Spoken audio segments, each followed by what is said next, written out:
surat perintah penghentian penyidikan.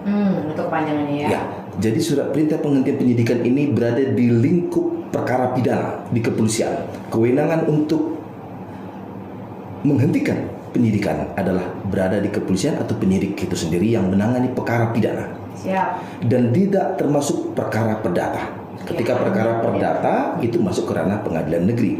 Pidana adalah merupakan kewenangan untuk menangani perkara khususnya yang merupakan tidak pidana umum, umumnya berada di kepolisian.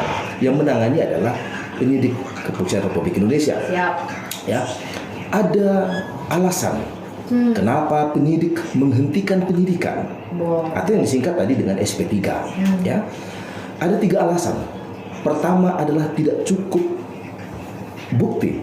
Yang kedua, dia merupakan bukan perkara pidana. Yang ketiga, dia harus dihentikan demi hukum.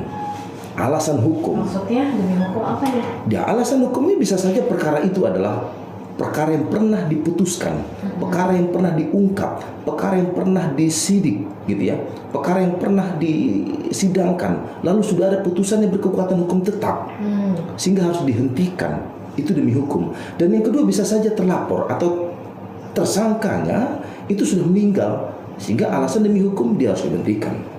Nah, itu alasan ketiga. Dan alasan kedua tadi saya sebutkan, dia harus dihentikan karena faktor itu bukan perkara pidana, melainkan adalah perkara perdata. Tidak boleh perkara perdata masuk ke ranah pidana. Ya, misalkan yang lahir daripada sebuah perjanjian, walaupun dalam sebuah perjanjian timbul itu merupakan perkara perdata, bisa ada unsur pidananya, tetapi umumnya perkara perdata ya ada hubungan kausalitas sebab akibat, hubungan keperdataan antara seseorang dengan seseorang atau seseorang dengan kelompok, itu merupakan bagian dari perdata yang diikatkan pada sebuah perjanjian, tidak bisa masuk ke ranah pidana. Kalau tidak ada di sana tipu muslihat, tidak ada penggelapan dan lain-lainnya ya, tidak mengandung unsur pidana.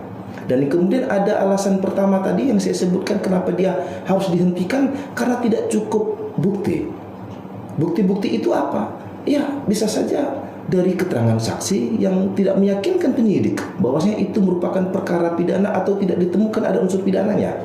Kemudian kurangnya alat bukti, baik tertulis ataupun saksi ahli atau keterangan ahli yang secara meyakinkan, secara keterangan yang diterima, keterangan yang didapatkan oleh penyidik, tidak ditemukan ada unsur pidana terhadap terlapor. Inilah, ini proses di dalam penyidikan yang dilakukan oleh penyidik itu banyak ragam yang dilakukan agar bisa ditemukan seseorang itu menjadi tersangka akibat dari laporan si pelapor. Nah, 3 alasan itu menjadi sebuah dasar polisi, penyidik bisa menghentikan penyidikan. Dan itu diatur di dalam kitab Undang-Undang Hukum Acara Pidana yang dimuat di dalam pasal 109 ayat 2. Nanti bisa dibaca lebih detail di situ. Jadi banyak masyarakat ketika